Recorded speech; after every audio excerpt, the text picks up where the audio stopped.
Խոյից գաղթած մեխակյանների տոհմի ժառանգ մեխակը փոքրուց տարվեց հայրենի ժողովրդի պատմությամբ եւ գրականությամբ։ Դպրոցական տարիներին արդեն նրա ննջասենյակում ասեղ գցելու տեղ չկար։ Ամենուր իր խնդրանքով հոր հայթայթած գրքերն էին։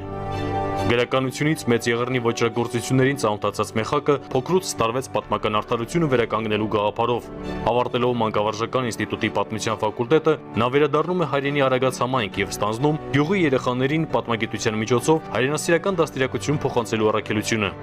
Երբ որ արդեն եկավ դպրոց, դասատու սկսեց աշխատել, նա ԽՍՀՄ պատմությունը սենց դրել էր մի կողմ հայ ժողովրդի պատմություն։ Ու ինքը իր համար ծրագիր էր ստեղծել եւ այդ երեխեքին այդ հայրենասիրության ոգով հայ ժողովրդի պատմության բանը սերմանում էր։ 1988-ի Արցախյան շարժումն ու դրան հաջորդած հայ-ադրբեջանական հակամարտությունը վերաիմաստավորեցին ու նախանշեցին պատմության ուսուցչի հետագա ուղին։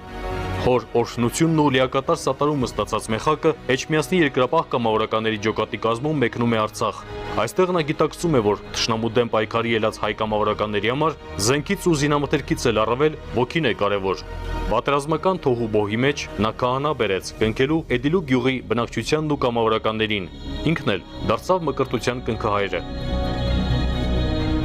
Եթե մենք ստեղծել ենք պետություն, ապա միայն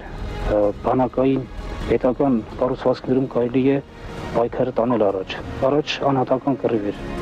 ինչպես ժամանակ մեր ֆիդայները տարել են, այդ էտապն անցավ։ Էջմիածնի ջոկատի, այնուհետև 5-րդ բրիգադի կազմում Մեխակ Մեխակյանը մասնակցեց Հադրութի, Մարտակերտի, Ֆիզուլի շրջանների ինքնապաշտպանական ու ազատագրական մարտերին։ Այդ ընթացքում նա 3 անգամ հրազենային վիրավորում ստացավ, սակայն դեռևս չապակինված կրկին շտապում էր առաջնագիծ։ Միշտ հարգանքեր վայելում, որտեղ ինքը փորձում էր ամեն ինչով պետք գալ իր ընկերներին, ինքը առաջնիներ լիներ, ինքը ինչ-որ բանով պետք գալ ու անում էր, ու ինքը կարողանում էր արագ որտեղ էլ ընկնել, ճիշտ կողորոշվել, տարածքը իրավիճակը ճիշտ պատկերացնել եւ ճիշտ քայլեր կատարում։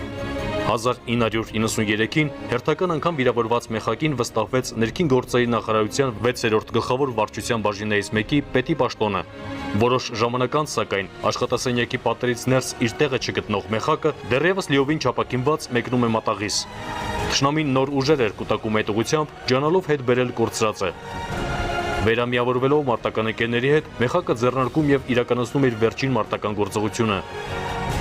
Նա զոհվեց Թալիշի պաշտպանական մարտերի ընթացքում 1994 թվականի մայիսի 1-ին, հրադադարի հաստատումից մի քանի օր առաջ։